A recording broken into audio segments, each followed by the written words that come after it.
Yo, what's up, good people? We're back again, the boys from the Phantom Geek Zone. Yeah, As per usual, I'm Izzy, I'm Riyaal. and this time around, we're gonna be breaking down Suicide Squad. Suicide Squad. Yes, don't Yeah, get it confused with with the the Suicide Suicide Squad. Squad. Yeah, so I was gonna say, parentheses 2016, Yeah, as another differentiator. If you know, you know. If you don't worry. we'll Stick get with you. this We got you. channel, We and got we're you. gonna We let got you you. know Yeah. what's what. So there's another addition into our DCEU.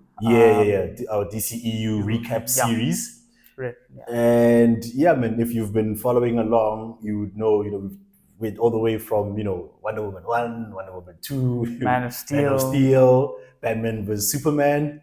And then now we've gotten to Suicide Squad, Yeah. which in a sense, look, yes, Batman v Superman was like the introduction of Batman and all of that, but Batman is, of course, old school, it's a new iteration and that sort of thing. This is like the ushering in of the modern era Yeah. of the DCEU, less known characters. Yeah. Because you of course start with your marquee guys And probably the first team up movie as well. for DC. For DC, yeah. For DC, of course, because this is yeah. now 2016 as we've said. So yeah, man, without wasting any time, here's where I want us to kick off. Right, we've established as the first team up for DCEU. Now, my question to you is that we have our first team up, but more specifically, our team up of bad guys. Yeah. With that notion in mind, did this thing live up to, let me just say, your expectations? I don't want to say the hype because that involves then the rest of the world and but yeah, with that idea in mind, watching this, what did you think? A by the numbers movie, if that makes sense. Yeah. It wasn't terrible, it wasn't great. It was just a movie, if that makes sense. Which maybe it's a good thing or a bad thing, I don't know. Yeah. Really left up to you. I felt like, so if we're recapping the movie a little bit, the introduction was really nice. Amanda Waller. Yeah. Viola Davis. Viola Davis. Yeah, Yep. the great Viola Davis herself. Yep. Just that air of confidence. Man, I'm the boss, bitch. Yes. Like, yes. come on, and you get that off the first few scenes. Yeah. And then they establishing the team. They're introducing us to each of the villains, giving us a little backstory. Obviously, some get more of a backstory than others, the more popular ones. Based on, And I guess your bigger names as well. Stars, yeah, Your yeah. Will Smiths, your Margot Robbies. So they get more of a shine. I really like that because it sets the tone, because these are characters I've never seen before. Yeah. Maybe I've seen them in a cartoon or not, but I don't know anything about them. So it was really nice. Really like that. But that's kind of where the wheels kind of fell off and never recovered. Damn, right at the beginning, basically. Yeah, maybe not. But we can chat about it. So yeah, I think I liked the intro. I liked the characters, the introductions, and what the movie was supposed to stand for. Yeah. I didn't like that they were trying to make it like a redemption story for the villains. Hence my emphasis on bad guy Yeah. team up. But yeah, go on. So that's the thing. They were bad guys. It was kind of portrayed, Yeah. but kind of watered down as well. Yes. Very watered down. They didn't show any of the violence that you may see, or a little bit of it. And I didn't like that we were trying to find redeeming qualities. Yeah. I didn't really want to relate to them. I just wanted them to be badasses. Lean into who you are, damn it. But yeah. Yeah. So, for instance, Deadshot. If we're speaking, he's probably got the biggest redemption arc. Yes. In the movie. Basically, he's a contract killer. Can kill anyone, anytime, any place. Doesn't miss a shot. Yeah. Yeah. Although he does. So they say. Yeah. Exactly. Exactly. But that's a different story altogether. But obviously for him, it was just him trying to redeem himself in the eyes of his daughter, which is a nice story, but maybe not the right story for fitting. Suicide Squad. Then you've got I think he got the most shine there, and then Harley Quinn would be your second. But it wasn't necessarily a redemption story. She was just her throughout. Yeah, she was just her throughout. No redeeming qualities at all. Yeah. So that, and then I guess the other characters Not really. Yeah, Yeah, not yeah. too much. They didn't give them enough time to maybe flesh them out a little bit Yep. more of a backstory, whatnot. Yeah, yeah. Um, so yeah, like the Suicide Squad just seemed like they didn't want to die. You know what I mean? Like the counterintuitive from the name. Yeah, yeah, Yeah, that's yeah. just that's just my thoughts on it. Yeah, I don't know. What do you think? Because I've got another opinion I want to ask you. Yeah, actually, man, sometimes I feel like, I tend to question, is it a good thing that we tend to agree so many times and whatever? Not that I want to, be Yeah. argumentative for the sake of being argumentative, but hey, man, if you're right, you're right. That's just what it is. And I agree with just about every sentiment. Of course, there's some backstories I managed to, Yeah. pick up over the years here and there. Because, I mean, yeah, in case you're not aware, and it seems to go hand in hand with DCEU movies. Like, this is yet another controversial one and whatever, Yeah. whatever. But in this particular case, it's again because of the general sentiments from the public that, no, man, you guys did not live up to what this was meant to be. And of course, a lot of those guys say that based on what the source material was about. And yeah, I'm not beholden to that. At the end of the day, I just Yeah. want a movie that makes sense as far as the premise that you are setting up. Yeah. That's a standard A I'm good gonna a good hold you story. to. Yeah. So again, they told us they're gonna give us a movie about a bunch of bad guys, who are forced to work for the government. Like literally, could not be more under duress. And they certainly did not give us that. They gave us guys from prison who became de facto soldiers, if you will. And I think you made a very good point when you talk about the redeeming qualities. Because in my mind, I was like, these guys are bad guys, but I don't think they were bad They enough. serial killers, mass murderers, Like the worst of robbers. the worst, man. Yeah. Like. But now they're being funny and relatable. Like, yeah, all quirky and whatever. So I agree. It didn't live up to that particular premise. While we're there, we might as well get into the big controversy around it, right? While everyone in the world is pointing fingers, this movie's bad, whatever, whatever. One of the guys at the front of that charge is the director and writer himself, David Ayer. He's not a familiar name, but he's a guy whose work is somewhat familiar. The most popular, arguably, being this is the guy who wrote the Fast and the Furious, the original one. Oh, one. So depending on which side of the fence you stand on, it may be the best one. But yeah, I don't acknowledge y'all, but that's a separate thing. So yeah, he wrote that movie, and don't get it twisted, he doesn't knock it out the park every time. He's got his hits and misses, but he's got some popular hits. The other would be Fury. Yeah, wow. Fury was wrote Fury. I can't recall if he directed it or I think he did write and direct, at the very least directed. So I say that just to try and highlight his potential. Oh, the other big one, he just wrote, did not direct, Training Day.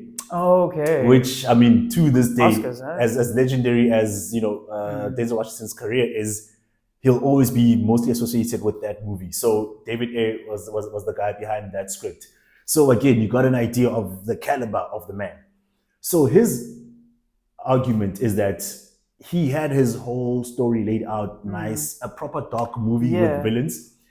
And then, yes, so behind the scenes, we were just talking about Batman vs Superman in relation to this movie, which one came out first and whatever.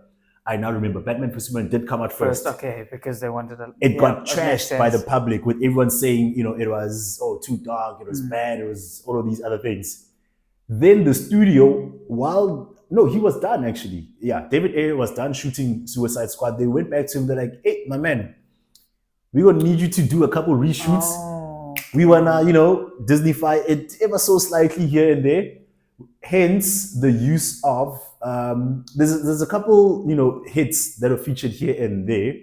Of course, the trailer is known for Bohemian Rhapsody. Oh yeah, because I did pick up there were a lot of like well-known, like upbeat popular songs. Exactly, there was that. Yeah, there was other rock joint that they played. I know the songs not coming to mind. Yeah, there was a lot of them. Like there was a scene where Deadshot was doing his demonstration and they were playing. There was a Kanye West song in there, but yeah, they did it here and there. So besides the songs, so that was them Disneyfying. Okay, exactly. Besides the songs, even as far as the movie itself, they went and did a bunch of reshoots and whatever just to bring about a lighter tone. And his defense, I actually wanted us to watch the trailer before this review, but I ended up forgetting. But it's fine because it won't change much. he says if you go look at the first trailer, it had the exact tone he was trying to set. And then from the second trailer onwards, that's where you start to hear, Bohemian Rhapsody, and then you see all the jokes and all these other funny elements coming into play. So that's the story as far as David Ayer, the director, is concerned, in terms of how this movie came out to be this way. That's one element that influences. Another, I think I remember reading something a few years back about Will Smith. So here's the thing about Will Smith. If you think about it, he's never played a bad guy. Yeah. He wasn't about to start with this movie. Oh, no. And the thing about just about every major star, as soon as you bring them in, there's a lot of changes and whatever. Yeah. And in the same vein as studio interference, people only talk about studio interference when it's bad. Big stars as well, yeah. But a lot of times, studio will come in and, prop up the movie to make it something amazing. Similarly with stars, they will go in, chop change, whatever. I mean, back to Training Day very quickly. Of course, the most famous line in there, King Kong ain't got shit on me. Denzel Washington improvised that entire speech, actually, not only that line. So it wasn't in the script. So again, big star coming through with the changes, makes it fun. The death scene in Training Day was meant to be, I don't know, something light or whatever. And he's like, no, light this guy up. So again, it doesn't always go one way, but we do have to acknowledge the bad, This arguably being among them, particularly if you stand with Riyaal on some, why is Deadshot a good guy all of a sudden? That makes more sense. All now. Redeemable. Yeah, so he came in and was like, nah, man, come on. You gotta, we gotta jazz him up a bit, switch him up a little. That was one of the other things. So these guys had, what you may call a little bit of a troubled production, I guess, that's what you get for hiring big stars sometimes, eh? It's literally the price you pay, Another thing I noticed, of course, Harley Quinn, Margot Robbie was one of these standouts, For sure. Shined like, the biggest diamond ever. What I noticed, which I felt was weird, is they tried to create this, I don't know if you want to call it a partnership or a love triangle with Deadshot and Harley Quinn. I'm like, this does not fit, guys. I don't care what the comics and law says. I highly doubt they even had that to begin with. Show me more of the Joker. And I know exactly why that came about. Again, this movie came in 2016. Is it because of that movie? Focus, exactly. Yeah. Focus is a movie from 2015. Margot Robbie and Will Smith starred in. Brilliant movie, great chemistry, all of the nice things. But it was for that movie. And then I think they were like, no, man. Let's do it again. Let's switch it up and, show these guys. So I don't know exactly how the original movie was meant to look. But that being said, we can't necessarily guarantee it would have been amazing. Let's also acknowledge that bit. But you can kind of see like this movie didn't have an identity or clear-cut story. Yes, there was an inconsistency. And now that you're saying this actually makes a lot of sense. Yeah. Because like the story was so disjointed. There was no main focal point and everything seemed too convenient. Yes. Because, I mean, keep in mind, right? The MCU started in 2008 with Incredible Hulk and Iron Man. Fast forward, we now in 2016. So it would have been Age of Ultron would have come out already. Yeah, I think 2015 or so is when it came out, right? So second Avengers out. Avengers movie. Civil War in 2016. Civil War, 2017. 2017. Yeah. Okay. So these guys are like 10 movies deep, give or take. DCEU, 4 movies thereabouts, and they're still finding their feet. Never mind the number of movies. And they're trying to play catch up at the same time. They're trying to play catch up to the biggest, cinematic universe in history. So that's kind of where they shot themselves in the foot. They needed to establish a proper direction and just run with it. And keep in mind, this is not Zack Snyder, who was essentially the visionary for the universe on a larger scale. Look, he wasn't controlling every aspect. Let's not get that twisted. It's still up to the studio. But my point is, David Ayer, they kind of see him more as a gun for hire. Hey, man, bring it in. But we're going to decide how this thing is going to end up at the end of the day. So I'm not saying his version would have been amazing, especially because he did not get the Zack Snyder treatment when we got to see his original cut. He said, I mean, dude, as recently as like maybe 3 years back, he's still in interviews crying about this. Like, I've been begging them to give me my movie. Let me release my own cut. I don't care that you do not continue with the universe. And they've been like, nah, fam, we ain't doing that. So again, that first trailer is the closest as we'll ever get. But yeah, just some context into what influenced how this movie turned out. All of that being established, I think one of the other elements, you said you had a question. I think maybe let's jump on that. Yeah. So because the movie was so disjointed, Yeah. would this not have been better? I was watching this and I was thinking, I would have liked this to be an Amanda Waller movie with all the other characters building into the Suicide Squad. So this is like a movie kind of like the Avengers. Like you've got these characters, you give them time to establish themselves. Yeah. And then you build them and they become a team eventually. So there is no main villain, but the main story is actually them coming together. Oh, purely the assembling. Yeah, purely the assembling. And then obviously there's a villain in the background or like somebody they have to fight. Yeah. But it's not the main thing. Yeah, not some world class level. You know so what? I think the main thing wasn't the main thing here. I think that would have been a great idea. And here's why. I've been mulling over the notion of what should they have done instead? Because here's the tricky thing when it comes to, again, we of course are in this, comic book movie space. The tricky thing there is that there are a lot of cliches, but some of them, it's like, hey man, try it and test it. Do we now expect everyone to follow suit? Because not everyone who goes out of the box is going to succeed. Yeah. Do we rather they stick to that formula? But then that just means everyone is doing the same thing. Because what I thought, I wasn't sold on it. I was like, no, man, that's a little too obvious. For instance, Avengers, which was the MCU's first team-up movie. For all the main characters, is it 4 guys or what? They had their solo movies. Yeah. You had Iron Man, you had Thor, you had Hulk.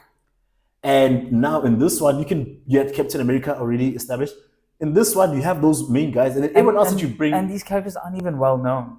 Exactly. I mean? So for the newer guys, you don't need to do a backstory for everyone. The newer guys can do some little backstory here and there, but there's a foundation baked in. Yeah. But I was like, I don't know if we need solo movies for all these dudes, but I think that could have been a great way to go about it instead. I think it would have been a nice way to go. Because none of these characters individually like stand out. Fair enough, Harley Quinn stood out. Yeah. And she got her spin-off. But giving like 20 minutes kind of thing, I think would have been much better. Yes. Yeah? And I mean, this was the first introduction of the Joker as well. And people shit on Jared Leto, but I don't think it's necessarily his fault. Yes. Because he wasn't portrayed in the best light as well. And he also said a lot of his work was left on the cutting room floor. They used all those knives that he was lying next to chop his scenes out the movie. I think that is an amazing idea, because another issue that would have been solved, which I had with the movie, is the fact that these guys, man, again, at the risk of falling into a cliche, they just got along too easily, or they just went along a little too easily. Yeah, you had, that other random dude. Even when they blew the guy's head off. Exactly. It was clear that this guy is just there to be... Because he didn't even get a proper intro at the beginning. Exactly. When I saw him, I'm like, what the hell is this? Yeah. And then when they blew his head, I was like, oh, you were just the sacrificial lamb to drive your points to the rest of the cast, and of course the audience as well. So my thing was, when watching this, look, man, again, maybe cliched, but it's more needed now than in any other type of movie, because you're not talking about a good guy team up. You're talking about the worst of the worst, the scum of the scum. These guys can't just sit in a room or van together and it be hunky-dory. And them keeping quiet is not sufficient either. I need them to be fighting each other, like trying to wrestle the tablet away, something. Even if no one dies per se. Rather, still have someone die, yes. But the way you go about it can't just be, oh, I'm escaping. Nah. It has to be trying to steal attention from one another, beefing on some, man, who the hell are you? Oh, yeah, you're the guy who did this and this to my crew, and have that infighting thing. And if the movie was purely about them just coming together, you could have dedicated a good amount of time towards that as well. Besides building relations, not just that bar scene, Yes, and also if it's a Amanda Waller movie, it'll give her more room to flex her power to these guys in particular. Like when they were saving her, she just popped 3-4 people. Dude, she's like, make sure, wipe the drives, whatever they've done. No hesitation. I'm like, yeah. Again, you know me, man. Call me an agent of chaos if you will, but I like it when they just take things there, because you don't really see that. Like, and that's the thing with Amanda Waller. Viola Davis is such a great actress. Yes. And stole every scene that she was in. Yes. And she portrayed that confident, I don't care about you. She embodied this thing like nothing. And I would have liked to see more of her, like just controlling things. Yeah, yeah. Like it was pretty cool to see the payoff that they were saving her. Yes, You know? trying to hide Yeah. it. Yeah, that was cool. The package. Yeah. HVT. you know? I don't know why I didn't want to explain. Just give the full name Isn't of it it. like high value talent. value talent? Yeah, but anyway, yeah. Yeah, so I would have liked like just make her the focal point and everybody else ancillary. Yes. Because I'm assuming they would have liked to have done a second movie. Yeah. And then, but I obviously, interestingly enough, it's easier to criticize than actually produce. Yeah, and make the whole thing. And for what it's worth, she is getting her own spin-off series. So remember now with the whole DCEU ending and DCU now, rebirth, if you will, they're picking and choosing what elements they're going to keep. So she's sticking around. She's going to get a series. Perhaps that's where we'll see some of these elements. Timing and timeline-wise, I couldn't agree more. This would have been perfect for that, because you can clearly see she wields a lot of power. And I guess it also ties into like Snyderverse, whereas humans want the power, and then you can want to control metahumans. She would have been the perfect person to be, on the other side of that conversation. And like all we've ever seen are sympathizers. It would have been nice to see a non-sympathizer. Yeah. With everyone just saying, hey, man, I mean, even the whole thing with the heart of that lady, like whatever happens, she's just stabbing that thing, not even threatening, and I think with that said, it speaks to arguably my biggest issue with the movie. I was fortunate enough that, again, because I didn't enjoy it when I first watched it, I never really went back. So a lot of things were almost as though I'm watching it for the first time.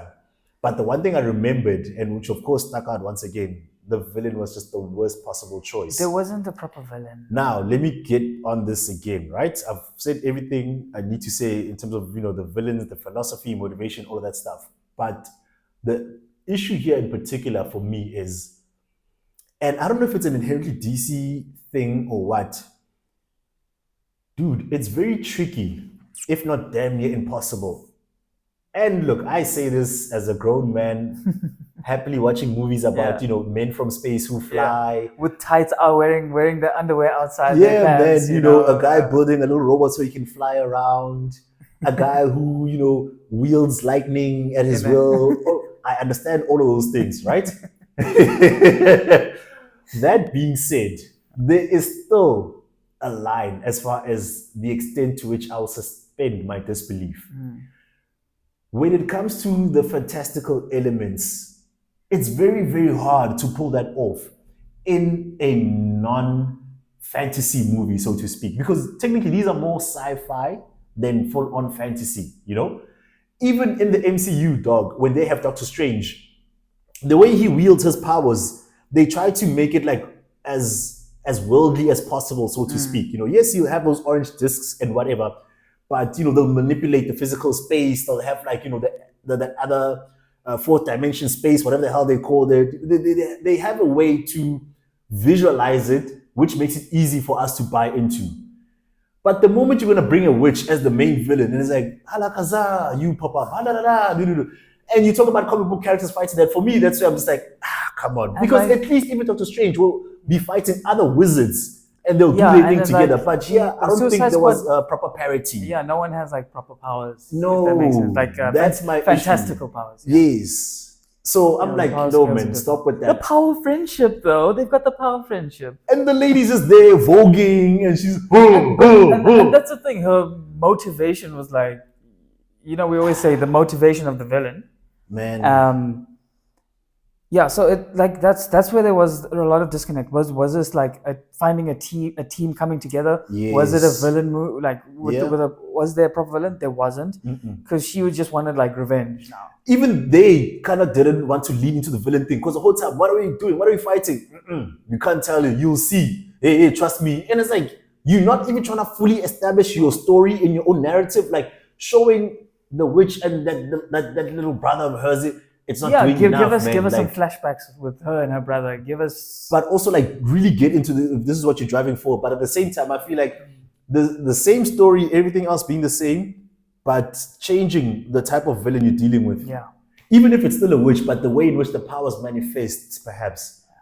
To have these little rocks, everyone turns into a generic little rock, monster, which you also film at night, which I don't know, perhaps it's to their benefit to have them look disgusting, but man, even thinking about it, I don't like that when there's like a lot of bumps together and I think that's what they were trying to get with that. Yeah, I'm like, I know it adds to the character if it's disgusting, but not if the character doesn't bring much to the overall story. Yeah. So for me, it felt more like insult to injury. So I didn't like that whole thing. It just felt a little too generic. And look, man, you can try and connect it to like the Avengers and the Chitauri, but they stood a notch above because their main and direct villain was Loki. Those guys were kind of the people that he's just letting in, and and even the way that they were portraying their powers, so to speak, they were just blasting through the city, destroying the buildings. That's something that's a lot easier to absorb and buy into in that world. They were just there, magic wizard powers, and so I think man, the villain for me, as much as there were other minor issues, was the biggest by far. I don't know. It wasn't like no motivation. It was, I don't even know why she was trying to destroy the world. You know what I mean? Like, I don't know why. I didn't feel like the world was at stake is another thing also. Because like, if it was such a big thing, then surely Superman would have come in, give us, because if it's part of the, surely Batman or one of the others. That's the thing. She was also too powerful given the people at play. One of those would have come in, or explain away why those guys couldn't come through. You know what I mean? They did not say. Because if you're building an extended although I suppose universe, if it's post Batman v Superman, the death, but again, I don't know if they even mentioned it. Yeah, fair enough. That man, if Superman was but then Wonder Woman is there, or Flash is around. That's very true. The others are here. That villain was out of their league, so to speak. But I don't think I would have liked to see that villain anyway in this universe. Even if she was out of the league, show how the Colonel Flag and the lady showed their relationship, and then how he could bring the power down. You know what I mean? Exactly, because he's meant to be the ultimate, the weakness for this. The way to her soul and whatever the hell. I felt it was just convenient when she died, the other one just came back to life. Even at the end, where she's like, I see you hiding, whatever. I thought he was the one who's going to step up because he's her person, essentially. And they're like, no, Harley Quinn is going to pull a switcheroo. But I'm like, what are you guys doing? Because again, if you're going to talk about Harley Quinn just shooting her, and she's got all these mystical powers, how could she not have stopped that long before anything happened? So man, there's quite a lot that I feel went wrong with this movie, and unfortunately it's one of those situations where a rewatch, if you will, and a watch way after the fact just compounds didn't work out in their favor. I mean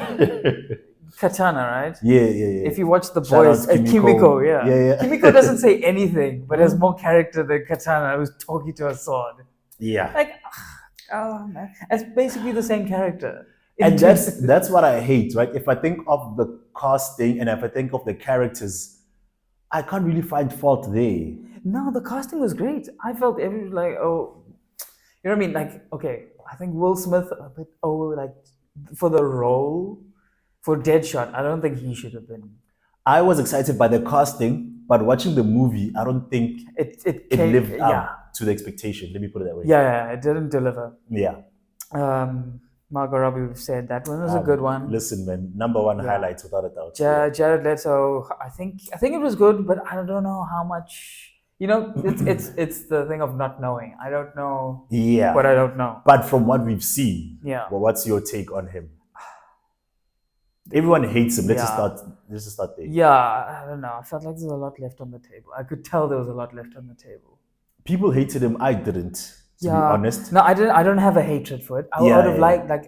There were things I wanted to see. Yes. I didn't get a chance to see. The one thing I wasn't a fan of, though, that whole gangster aesthetic felt a little, I don't know, man, just out of place.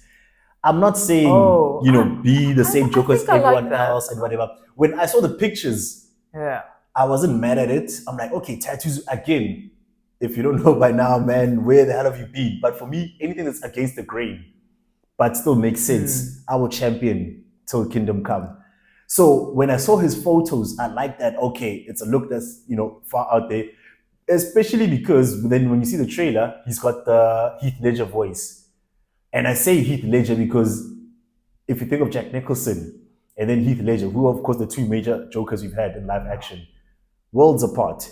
And then now it's like, okay, you're doing a voice similar to this guy. Okay, but at least the look is different. All right, maybe the character will not only be different, but will be justified in terms of being this iteration. Because clearly they're going for, a super contemporary Joker. I say super because Heath Ledger was contemporary as well. But when watching it, he almost felt like a gangster wannabe.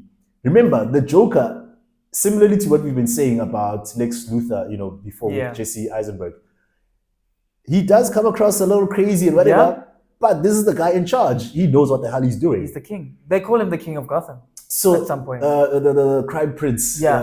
So as much as Joker was making things happen, he busted and Harley this out. and this you must understand is while Batman is around, he's still functioning. Yes. And you can assume he's killed Robin. Yeah. Because it was his writing or his manner of speaking, if you will, that was sprayed onto the Robin suit. So I say all of that to say, in as much as this worked in Jesse's defense, that he was still making things happen, I think from Joker we needed a little more than that. Make things happen, cool, but your portrayal, he just felt a little too wannabe-ish. He didn't seem like a guy in charge. Maybe not enough screen time, For me, it was like in the that thing is, aspect, I don't know if more screen time could have done that. It seemed more like a portrayal thing. You think so? Because the way he was portrayed in this is just him trying to save Harley the whole time. It wasn't ever a him thing. It was always a Harley. What I'm saying is that there's this gangster element. The gangster portion is what I don't like. Oh, okay. Everything else, I was cool with. I didn't mind the gangster. So trying to save Harley, this, that, whatever. But now I'm seeing okay, I see the girls. I see he's got that little pad there that we've seen so many times. The shirt, the suit, jackets. Yeah, all of these things. And I'm like, as Joker, man, as the guy. Again, we're talking about, arguably number 1 or number 2 Batman villain. But I think number 2? Between him and Lex. For Batman. It Batman? Depends. Are you sure? Lex is a Superman villain. Lex Luthor is Superman. Yeah, my bad. Just checking. It's that Batman v Superman thing that's now, messing with me. Damn you, Zack Snyder. But yes, you're correct. For Batman, certainly, it's his biggest villain and probably given the most. I'm just like, man, I needed something a little more, man. There's an inherent sophistication. I see what you're saying. And again, it's ironic, I understand, because what I'm complaining about is exactly what people were complaining about with Jesse and Lex. And I said, hey, relax. But over here, I'm like, no, man, we understand Joker to have a certain sophistication and, But I guess also, like, if you compare apples to apples, Batman and Joker's not convincing when you're comparing him to Batman. You know what I mean? So the one-to-one villains, right? Lex Luthor compared to Superman, the villain versus superhero makes sense. Okay. In the DCEU. But now if you're comparing this Joker who would have given so much strife to Batman, and Batman being Batman from Batman and Batman v Superman, it doesn't, there's a disconnect. But now, are you saying that the gangster thing, because again, that's the main point of contention. Not the gangster thing. Just in general. Just in general, like building into the gangster thing and the character as a whole. It doesn't seem like somebody who would take on Batman and win. Okay. It's not convincing. But I suppose we also never really saw where they would have ended up, So in that aspect, I do get you. But for me, I'm just like, I feel like Joker's one of the ones I'm going to be a little more stubborn in terms of not wanting to deviate too much from it. I don't care what you do with it, but make it make sense. I just didn't feel that way fully with this iteration of him. But we've established, I think everyone else, we don't really have an issue with where casting is concerned. I think the Colonel was also a standout for me. I like the Colonel. For me, it's more the second one that made me like him. But I did like him here. I just mean the second one made me like him more. So, but either way, I think, plus he's one of those dudes. This was the time where he was on an up and up. Yeah. And I actually haven't seen much of him. Right? He was RoboCop, House of Cards. He had a major role in there. Yeah. There's another big one that I'm currently forgetting. And then sadly, the last couple of years, haven't really seen him much. Down. Yeah, but this is basically him at his prime. And again, I enjoyed the casting portrayal. It was just more the story where he was, a little let down. Amanda Waller again, I think, man, we've said just about all that needs to be said. Fun fact, I don't know if you knew, Killer Croc, Captain Boomerang, was meant to be played by Tom Hardy. Oh. And then there was a last-minute scheduling conflict that got in the way. Okay, because then, I don't like this guy playing Captain Boomerang too much. For me, it's a bit forced for me. There's this, I don't know, man, it's because where is he from? Is he Australian? He has the Australian accent. I mean, the actor might be New Zealand. I can't remember, if not English. But the point being the accent. I don't know. It just felt hella forced, and then it almost trickled down into the portrayal as well. Like, yeah, And man. like, what was the point of the unicorn? Like, he had the stuffed toy. Give us some So context. again, if there was a proper backstory, that's why I'm Yeah. like, your Amanda Waller thing would have actually solved a lot of, if not all of the issues that we had, with this movie. So again, I think the build up, even that whole thing where we were meant to have the emotional climax of the movie before the actual story climax, where Deadshot, get back here. Nah, I don't want to. Then he just goes in and everyone follows him. And then the guy also just follows through, like, all right, fine, let's drink. And then not a few him conversations. being able to blow their heads off. And then afterwards, man, yeah, there was just so many weak points with this, which is especially disappointing given the stakes at hand in terms of, the first bad guy team up and whatever. This was the ultimate, because remember now, with Batman and Superman, yes, we've mentioned that, they kind of deviated from what we would expect, but there's only so much room to do that at the end of the day. This is where they could have gone nuts, dog, because you're talking bad guys. Like, I mean, why is anything off the table, And essentially? it would have been like the perfect antithesis to MCU. That's my other point. This was your chance to show that, man, we're is completely our different. Stamp. We're here and we are sticking to our guns as far as going down this dark path. I think they just ended up getting cold feet, which is also why, and you would notice a good number of the movies that will follow around this time frame went through quite a bit of behind the scenes issues. It's because now creative they got changes, knocked off their feet, because Batman vs Superman made a killing, dog. It was like 700-800 million, and that still wasn't enough. But the reviews is where everyone killed it, and they were like, okay, let's try to make the same amount of money but also get reviews. And it's like, no, dog. Sometimes just give people a chance to catch up to whatever it is. You may clean up house. I'm not saying don't do or change anything, but don't now abandon your vision in the middle of this train running, essentially. So I think, man, those are pretty much the things that just stood out rather and annoyed the hell out of me. I don't know if there's anything else that you want to just harp on, as if you have to kick them enough. But okay, for me, I didn't like that Harley Quinn and the villain, the Enchantress, were so over-sexualized. Yeah. Especially because there was why there's so little clothes? Like, there was no reason for it. Yeah, there's no reason. Look, it's one thing, sometimes you have that little scene where it's like, okay, let me distract these people, let me seduce someone, but there wasn't even that motivation behind it. It's like, just a random ass costume, have as little on as possible. And these guys have actual costumes from the comics and whatever the case is. And obviously, I think the Harley Quinn one is quite comic book accurate, but there was still a lot of like, why are you looking this dirty ass bar in prison and so they did the female characters dirty like that by over sexualizing. There was a lot of that whole juvenile and unnecessary elements that they included. Good for other times on slapstick comedies like your Judd Apatows and such, but not this here. Serious tone that you were trying to establish. Exactly. Yeah, so I think that's maybe one of the gripes I have. For me, what I noticed, not necessarily a gripe, but kind of sort of a counterpoint to David Ayer to an extent. Because as I said, they kind of rewrote the movie and then, the music and all. I actually didn't find the music to be overly / unnecessarily upbeat.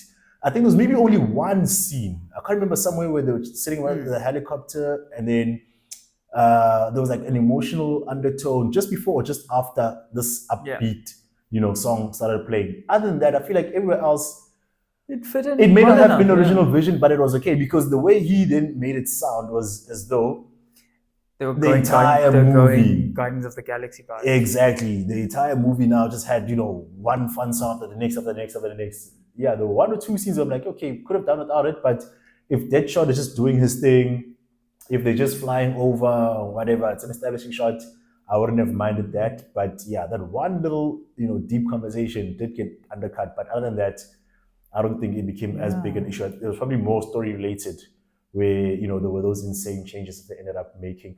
I'm very curious as to why they wouldn't give him his cut, because we've established that Zack Snyder got Batman v Superman. There was that extended cut that was released, And then, of course, the big one, Justice League. They gave him an entire 4 hours runtime to 4 hours and some change to fix that, that theatrical mistake that they did there. So I don't know why they wouldn't have wanted to do the same or something similar in this aspect, even if it's just on stream, but just something to redeem yourselves as far as the quality. Just milk the cash cow.